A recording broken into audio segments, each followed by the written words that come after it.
I just wanted to start by thanking my partner, who's at home looking after our baby, our family, so that I can be with you today to share some work about the social age and to think about systems of power, social structures, and why we need to be more interconnected to build the kind of fairer society that we may desire. I use this term, the social age, to describe our ecosystem, the world that we live and work in, and to differentiate it from some of the earlier systems that we've been through. We often talk about the digital age, and I quite often think we're substantially through the digital age, not because we're not seeing this fantastic proliferation of devices and technologies, but because we've already seen two key transformative effects. The first is connectivity. Today we're radically connected in many different ways, almost all of which are beyond the oversight or control of any organisation, any individual, any government, any security service. We are connected in ways which we own. And that radical connectivity allows for the emergence of communities that are no longer bounded by geography or transport. We're connected in many different ways with many different ideas, which sees the proliferation of social structures at scale. So radical connectivity is one feature of our ecosystem. But the second key feature of the social age is a democratization of capability. Things which historically we were only able to do within the context of an organization, requiring great infrastructure, instead are available to all of us.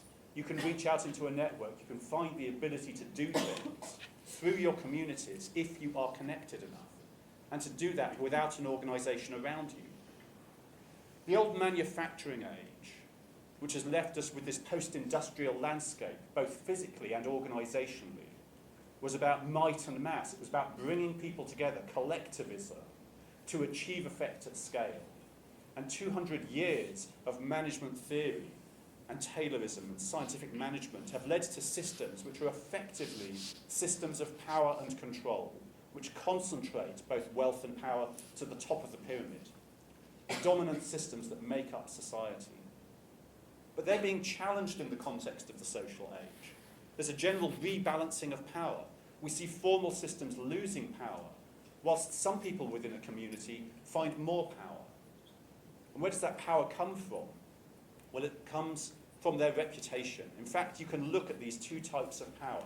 Formal leadership is that which is given to you by an organisation. It's held within a contract and a hierarchy. And broadly, it tells you who is in charge of you and who you are in charge of. It tells you who you can apply consequence onto and who will apply consequence onto you and further down a system. But in a social system, you have social leadership, power given to you by the community around you if you earn it. If you earn it through an authenticity of action. In fact, you can consider there are actually two types of organisation.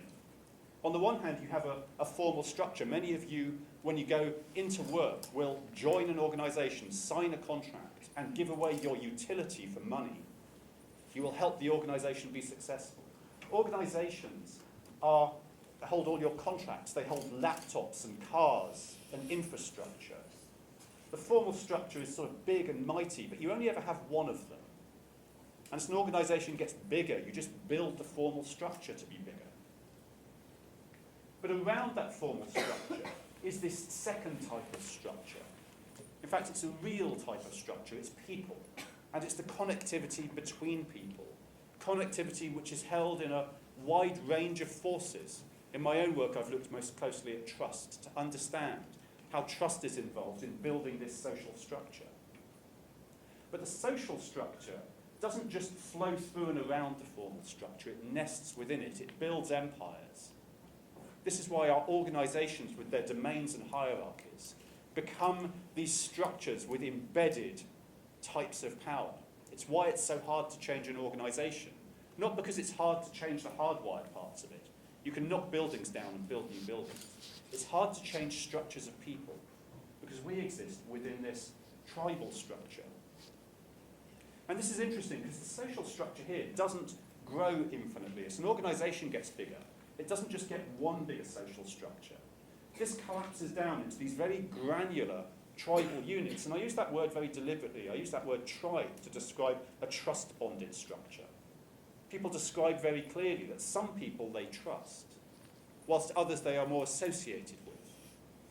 So as the organisation gets bigger, we get more and more of these tribal structures. But of course, we don't just belong to one.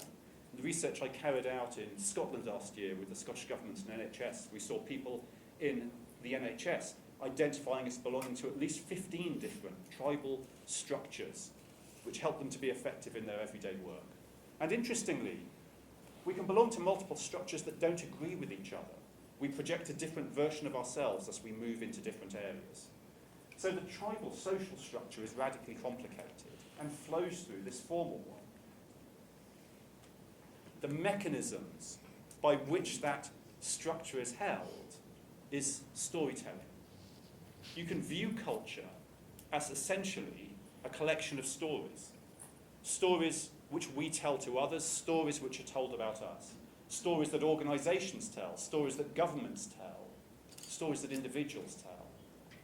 But remember, when I said we are in the context of the social age, in the context of the social age, an individual with no power, with no formal authority, with no status, can have a story which is deeply authentic, which can be picked up and carried far. But it's interesting to remember that stories do two things. On the one hand, we can curate and project stories, stories of the good that we want to do in a system, but we're also constrained by the stories that are told about us.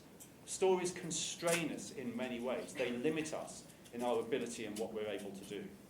Stories carry within them a certain violence, even the good stories that we tell about ourselves, good stories told by you and me, nonetheless do violence to other people.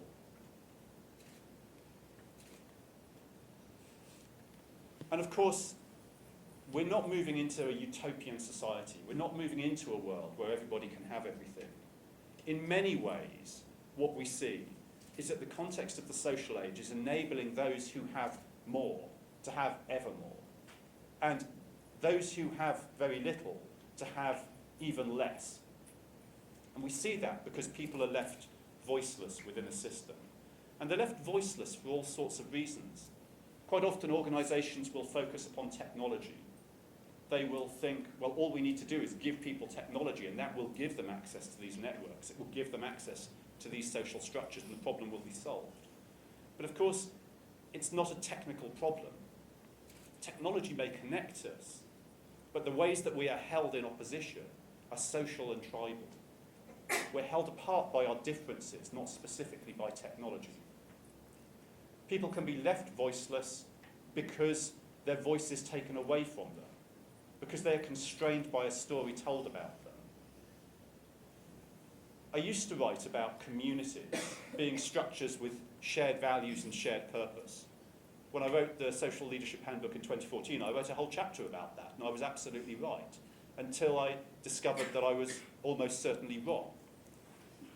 Some communities are communities of shared value and shared purpose. But many communities, probably most, act as entities of exclusion and opposition. Oppositional power is incredibly powerful. We can come together to disagree with something that's being done in the political space, something that's being done in the social space. We don't have to be unified around an alternative truth. We just have to be absolutely certain that what we see is wrong. So many communities, much of that social structure is held together in opposition, but quite often only held by a smaller number of voices.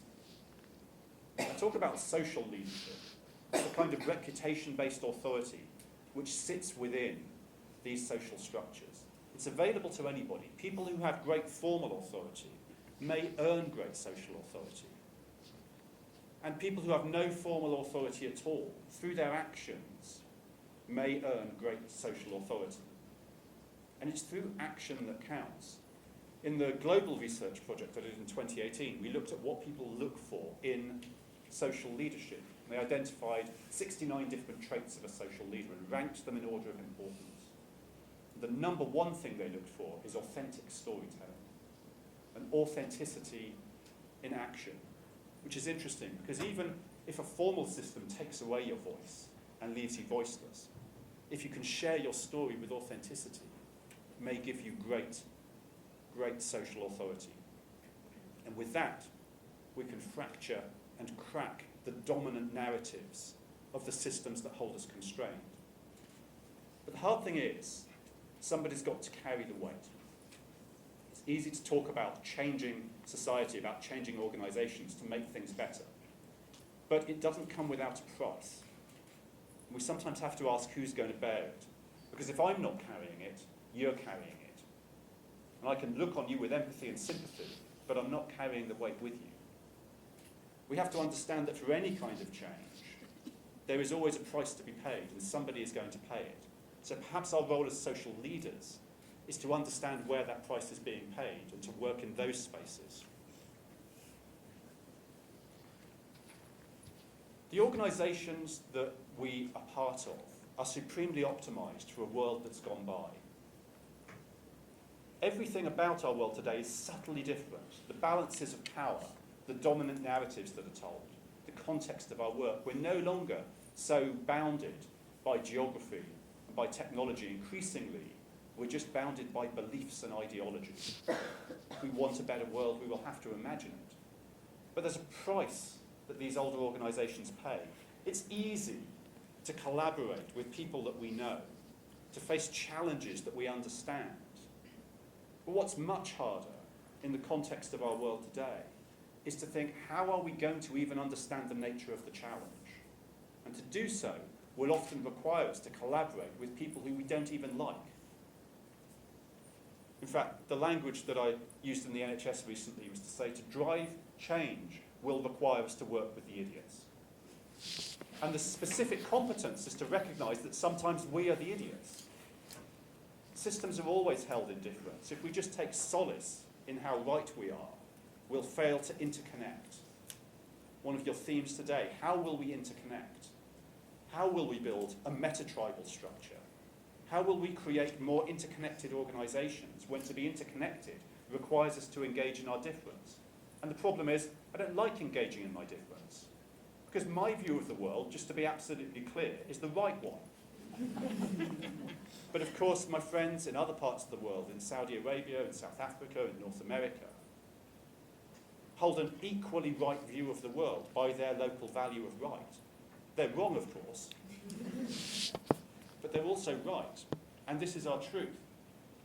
We need ourselves and within our organisations to be able to face the challenges of complex collaboration, to face challenges we don't yet fully understand, and to collaborate with people who we may not actually like very much. So perhaps this is our role as social leaders, to drive towards interconnectivity. When we join an organisation, as we move through our lives, we join these multiple tribal social structures. But the sociologists will tell us nearly everybody overestimates how well connected they are. They overestimate the number of people they know within an organisation. They overestimate the reach of their power. Perhaps the thing we need to do is walk down a path we haven't walked before, take ourselves into a new space, meet new people, not with a view to finding consensus and agreement, but to understand the limits of our difference. If you cannot articulate with clarity and passion the views of your opposition, then you're perpetuating a socially divided structure. We have to be able to write stories of difference and dissent, just as powerfully as we can write stories of consensus and unity. To interconnect is difficult, but perhaps it's something that we need to do as social leaders in order to drive change. So I've used that term social leadership a number of times, and I just want to end by thinking about what social leadership is. So let me say it again. Within a system, within a job, within society, you will be given power. You'll be given power within the job that you take, and you can use that power to achieve certain things within an organisation. But also, as you build your reputational authority, as you act with authenticity, you will build a type of social authority. When I wrote the social leadership book, the first review of it came in and said, despite the author's obvious liberal-leaning tendencies, I quite like the idea. So I wrote to him and said, you're damn right. If you don't want a liberal book, you can write one yourself. But the point is, you don't have to be liberal to understand the context of leadership and power. Those things which were historically considered to be soft or peripheral to a system become increasingly important. Fairness is an example of this. Look at the gender pay gap and why the gender pay gap still exists. There is no reason why it still exists, except that we tolerate it existing. If we have the conceptual tools to manage performance and to pay people and to define job roles and run an organisation, then we have the conceptual tools to get rid of it tomorrow. But we don't. We tolerate inequality. We blame it on others, but we often tolerate it ourselves. It's only in Iceland that women have gone on strike to fight for equality. Maybe sometimes we have to move out of our positions of comfort and dogma and into action to drive change, to fight for our organisations and our society more widely. To be fairer, you, probably like me, walked past people on the street today who we didn't stop to help because we tolerate a view of society where some people have nothing. As you are trained and conditioned into the organisations that you will move into throughout your career, one thing that we should recognise is we are trained to look up. We're trained to be ambitious, to look at what the next step is as we go forward. And one thing we should do is always to look down, to look at those people coming up behind us, to look at those people who follow us, and to ask what we can do for them. We should share our uncertainty. If we sat here today to build a perfect organisation, I doubt we would build one where on day one you can be uncertain and doubtful and make mistakes. And as you rise through the ranks to the top, we gradually strip away your right to be uncertain, to hold doubt, to fail, until you get to the very top where all you can do is project a view and stick to your guns. We wouldn't build that type of organisation because it's a stupid thing to do. We need people to be able to share their uncertainty and to ask for help, no matter how high up an organisation they get. And we need people with a humility to say, I do not know, but I'm willing to learn, and I'm willing to pay part of the price, because the price always has to be paid. We need to be kind, which sounds like a kind of stupid hippie thing to say, but there's a value in kindness, not least because of our moral imperative to be kind, but because systems of power, the organisations that we're in, inherently act as systems of control and consequence. But we must make them human systems. And the thing that's worth remembering is that organisations are made up. They're not real. In fact, nearly everything around us is made up. Our systems of governance, our systems of law, our systems of power, they're all made up. The only thing that's real is you and me and how we act towards each other. We should engage in our differences, not just comfortable areas of difference, but those difficult areas of difference. We don't have to drive out our view of the world. We don't have to make others agree. We don't have to aim for consensus. It's enough to understand difference. We have to fight for fairness and understand difference. And it's a dynamic tension. It's an unresolvable problem. But if we just sit in opposition, oppositional systems are remarkably static, and we will never get the kind of society that we want to live within. And finally, we should leave every day with less. If you win, if you have a great day, if you come out of it carrying a great deal, you should give something away. But when you have that terrible day, when you've lost everything, you should still seek to give something away. Because it's only through our investment in others, our investment in our communities, that we can build those connections that may let us build the kind of society and the kind of organisations that we want to live within. Thank you.